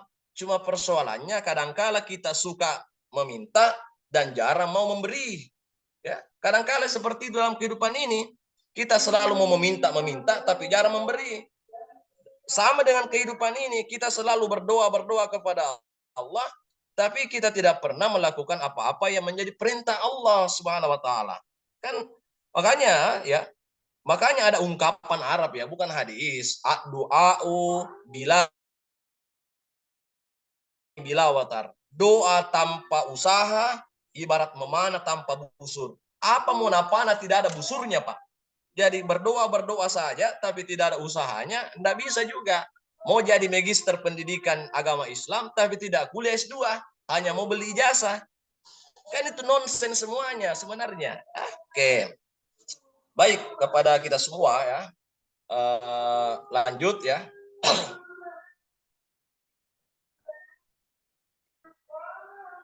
Baik, struktur hadis, ya, yang kita ada sanad, ya.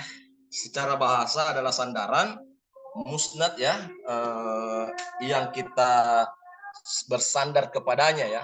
Yang tadi saya sampaikan ada kata haddatsana atau an-annya, ya.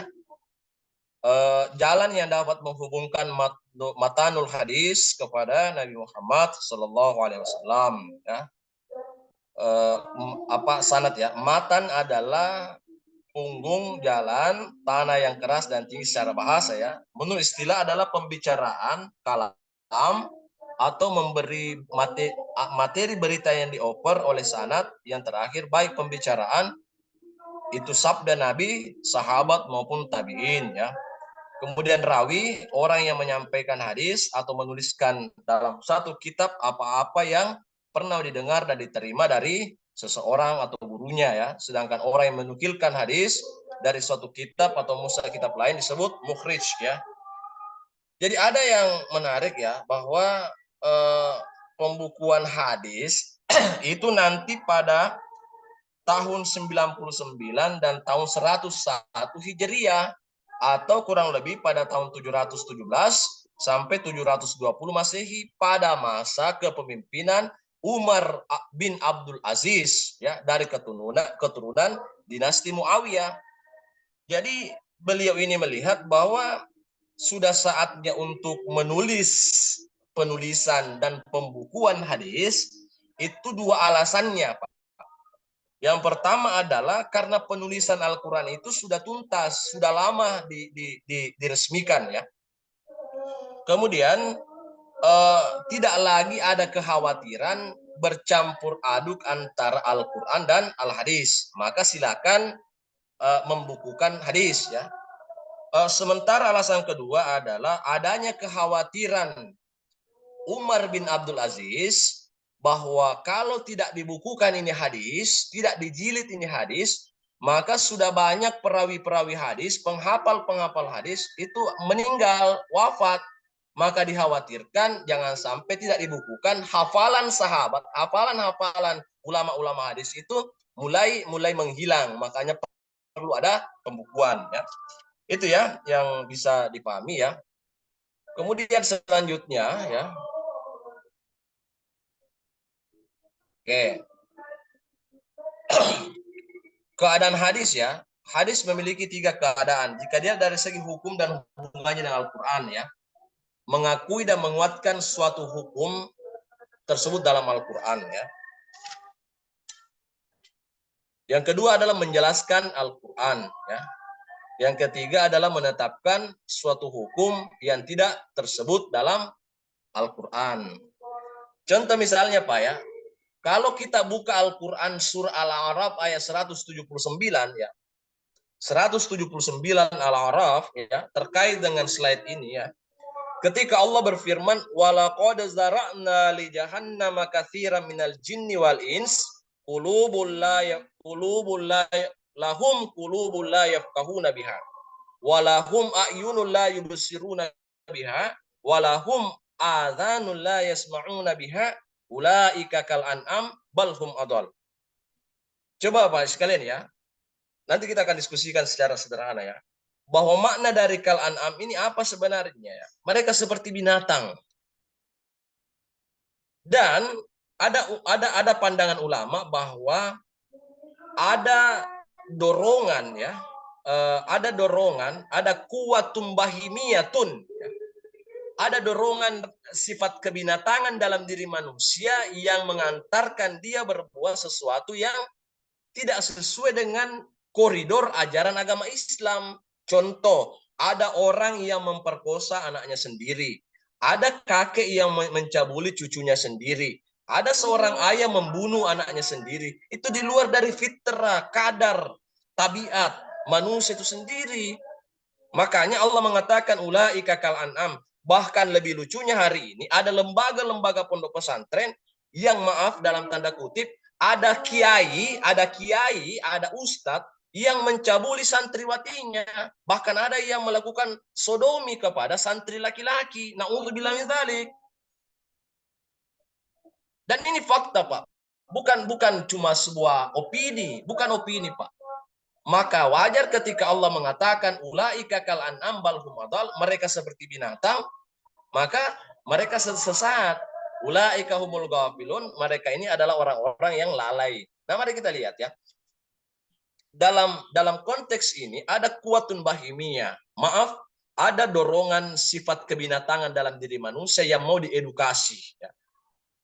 Makanya dalam ayat penguatan ini bahwa bagaimana keadaan hadis ini ya, salah satunya adalah bagaimana mengakui dan menguatkan suatu hukum terdalam Al-Quran dan menjelaskan Al-Quran. menetapkan suatu hukum yang tidak tersebut dalam Al-Qur'an ya. Misalnya contoh ya,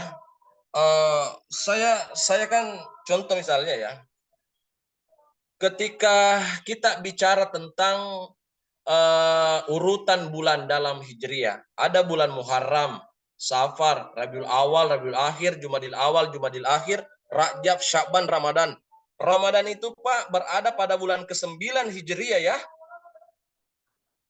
Ini bisa kita kontekstualisasikan bahwa kenapa kemudian setelah Ramadan disebut dengan fitrah, ya, suci. Bahkan ada hadis yang mengatakan bahwa man shoma ramadhana man shoma ramadhana imanan kharaja min zunubihi kayaumi waladatu ummuhu kayaumi waladatu ummuhu. Jadi dia seperti anak yang baru lahir dari perut ibunya. Ada apa?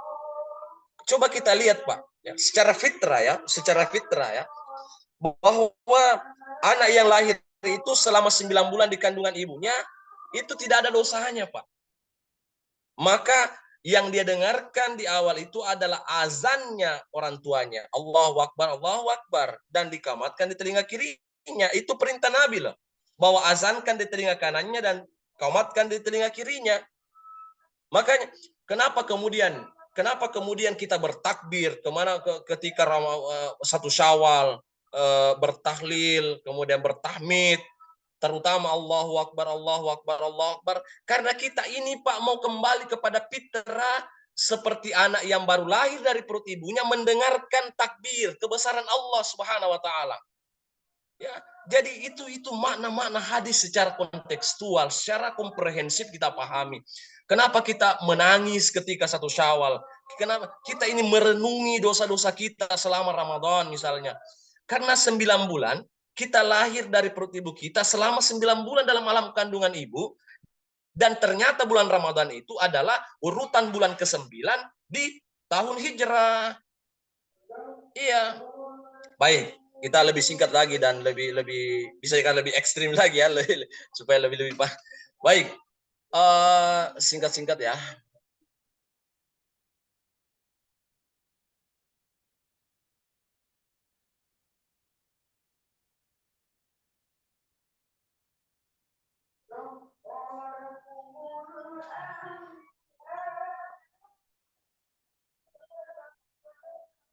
Sebenarnya dalam mentakhrij hadis ya, ada berapa kitab-kitab ya, ilmu ya yang dikenal dalam Islam. Ada namanya ilmu rijalul hadis ya. Ilmu yang membahas para perawi hadis baik sahabat, tabi'in maupun angkatan sesudahnya ya. Nabi kan pernah bersabda, alaikum bisunnati wa sunnati khulafair rasyidin ba'di ya. Itu kan Nabi SAW menyampaikan alaikum bisunnati wa sunnati khulafair rasyidin ba'di ya. Hendaklah kalian berpegang kepada sunnahku dan sunnah khulafaur rasyidin sesudahku. Berarti para sahabat yang dimaksud dari Abu Bakar, Umar, Utsman, Ali bin Abi Thalib ya. Ada ilmu jarhi wa ta'dil ya, ilmu membahas tentang sifat seseorang rawi yang dapat mencatatkan keadilan dan kehafalannya ya. Ada ilmu fanil mubhat ya, ada ilmu yang dengan diketahui nama-nama orang yang tidak disebutkan namanya di dalam matan atau dalam sanad ya. Singkat saja Pak ya. Saya mau ke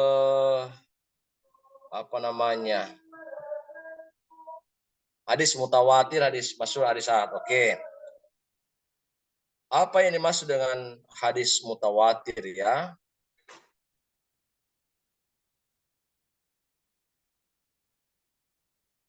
Ini slide-nya enggak mau bergeser. Baik. Kalau hadis ditinjau dari jumlah orang, kuantitasnya, jumlah orang yang menyampaikan atau meriwayatkan, itu ada 3 ya. Kalau ada juga mengatakan 2 hadis mutawatir dan hadis ahad ya. Ada juga hadis masyhur ya. Hadis, taruh misalnya 2 ya, hadis mutawatir dan hadis ahad ya. Mutawatir itu adalah hadis yang diriwayatkan oleh orang yang banyak yang tidak terhitung jumlahnya, yang karena banyaknya ini menurut akal tidak mungkin mereka bersepakat dusta, ya.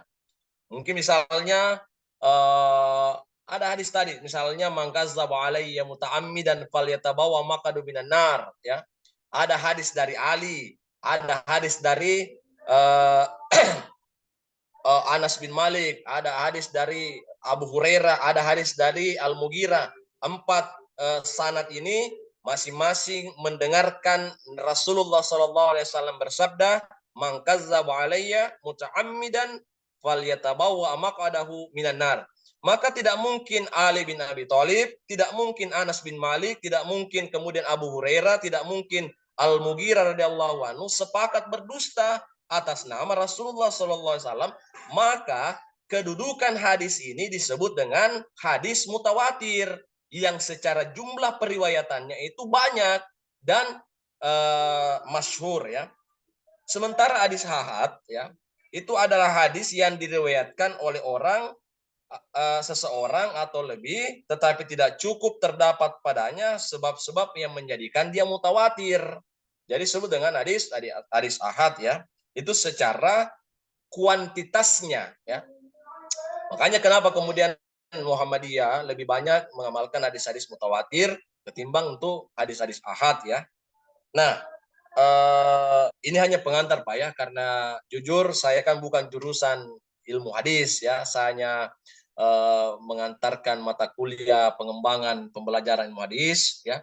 Kalau kan Allah mengatakan dalam Al-Qur'an fas'alu ahla dzikri in kuntum la ta'lamun, ya. Kalau memang jurusan tafsir hadis dari perguruan tinggi Islam misalnya UIN Alauddin, itu mungkin lebih pada pakar, lebih pada ini kan hanya pengembangan, ya. Apalagi jurusan saya kan SPDI MPDI di bidang pendidikan Islam murni pendidikan Pak, ya. Cuma kebetulan kita pernah belajar di Ma'had atau pernah belajar di pesantren ada dasar lah, ya. Jadi makanya kawan-kawan di sini saya senang berbagai ormas yang ada dari berbagai pemikiran yang latar belakang pemahaman yang berbeda, tetapi kita disatukan dari satu forum ilmiah ini, ya. Ini sangat kita harapkan ke depan akan mengawal himayatul ummah, mengawal umat agar supaya membentengi umat, ya. Alangkah berdosanya Pak kita ini, ya. Saya katakan demikian, kita ini sekolah tinggi-tinggi kemudian tidak ada kontribusinya pada agama, kemajuan agama. Apa yang bisa kita berikan pada agama?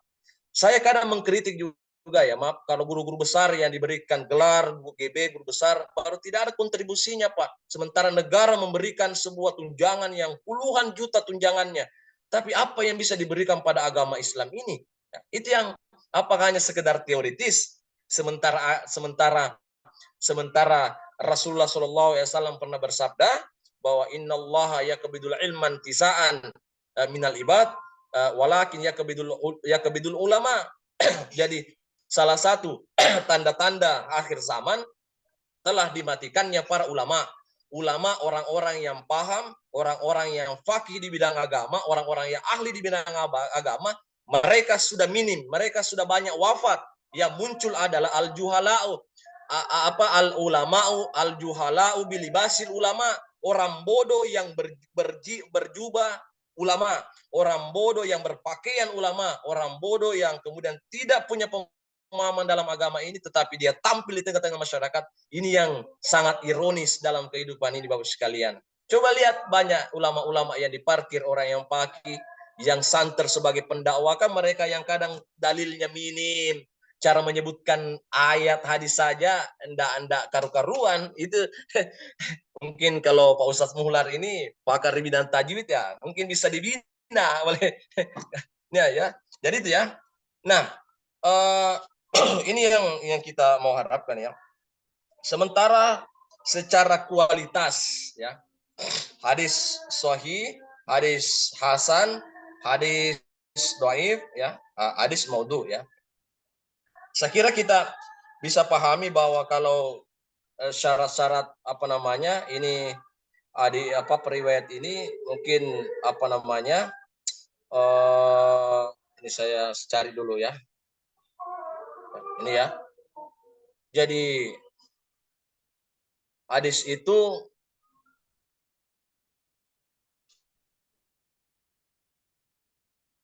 Saya cari dulu ya. Oke. Kalau dilihat ya dari syaratnya ya. Hadis itu ketika artinya perawi itu selalu memelihara perbuatan taat atau menjauhi perbuatan maksiat.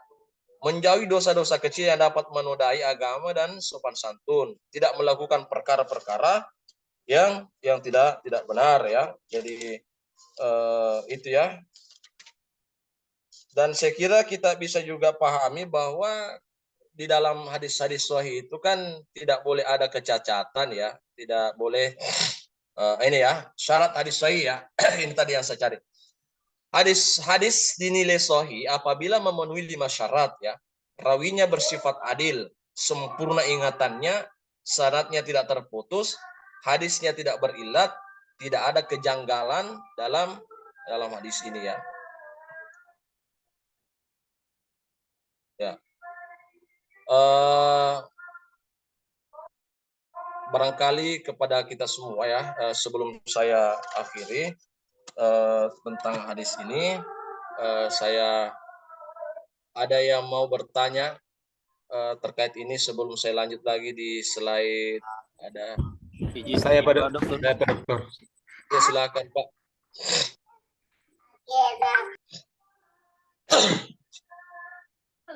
Ya.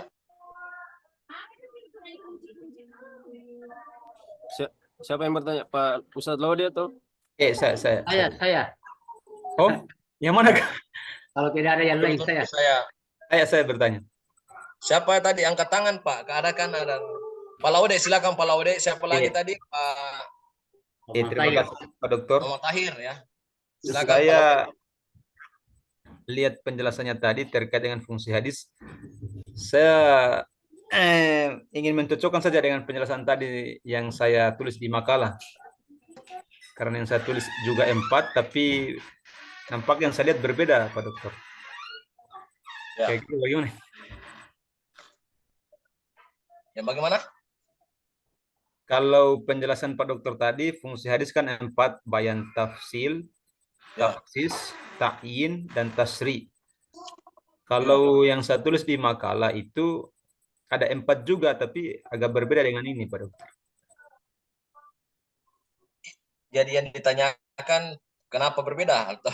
Ya, kenapa berbeda? Oke.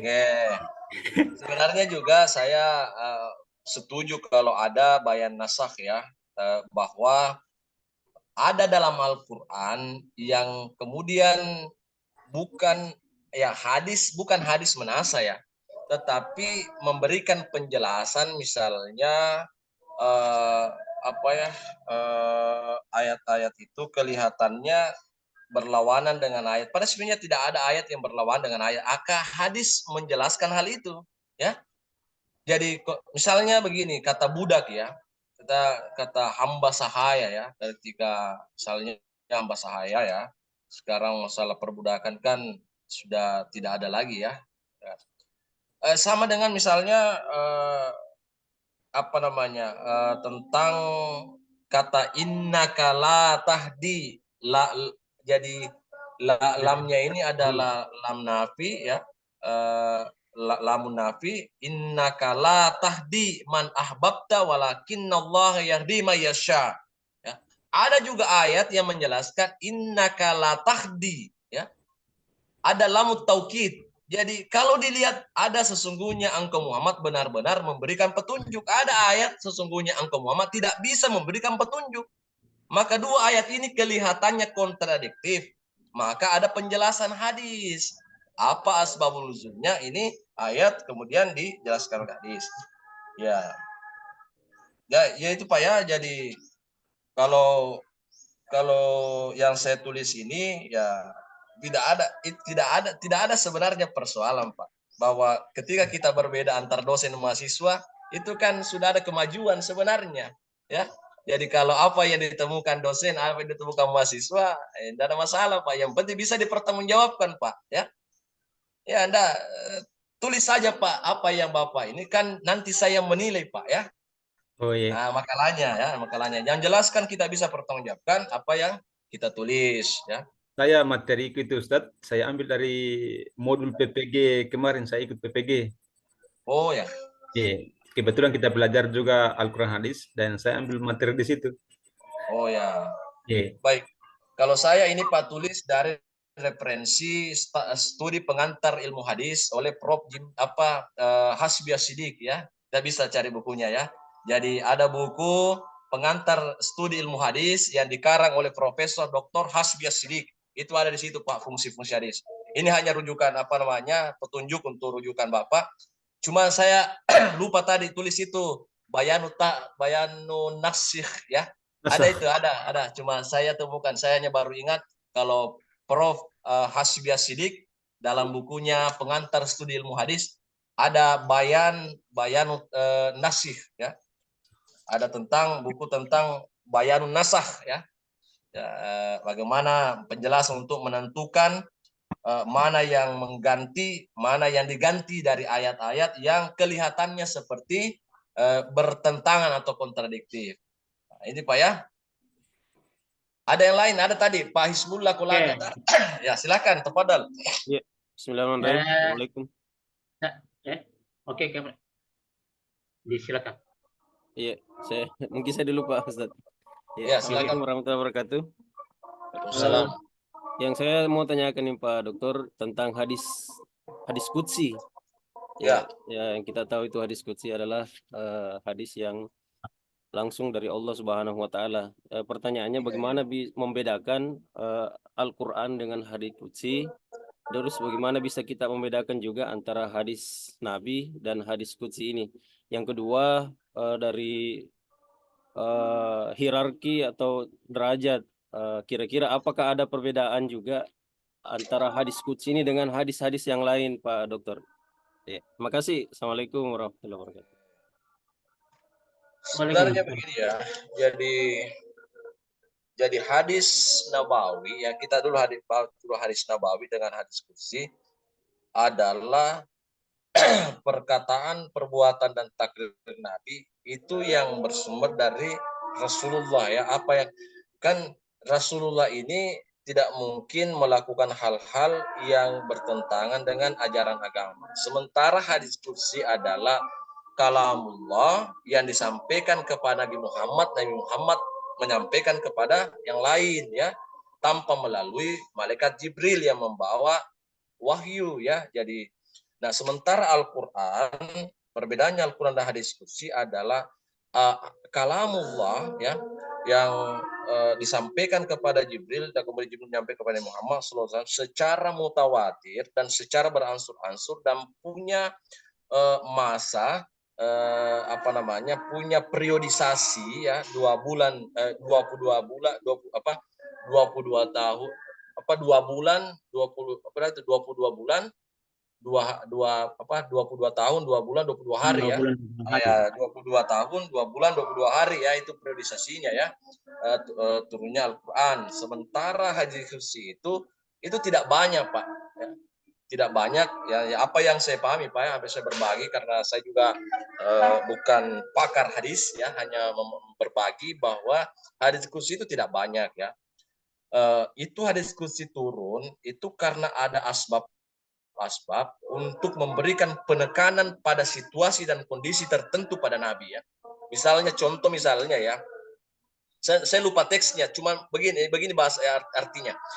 Demi kemahaagungku ya, demi kemahaagungku, tidak ada seorang hamba yang mendahulukan kepentingan Allah daripada kepentingan dirinya, kecuali Allah akan mencukupkan rezekinya dan memerintahkan malaikat untuk menjaganya dan mendoakannya. Ada hadis qudsi lagi misalnya, ada itu as-saumuli wa ana ajzibi, ada ya. As-saumuli wa ana ajzibi, itu hadis qudsi misalnya, jadi puasa itu untukku dan aku pula yang akan membalasnya, sampaikan Muhammad ya. Jadi Allah sampaikan langsung kepada Nabi Muhammad.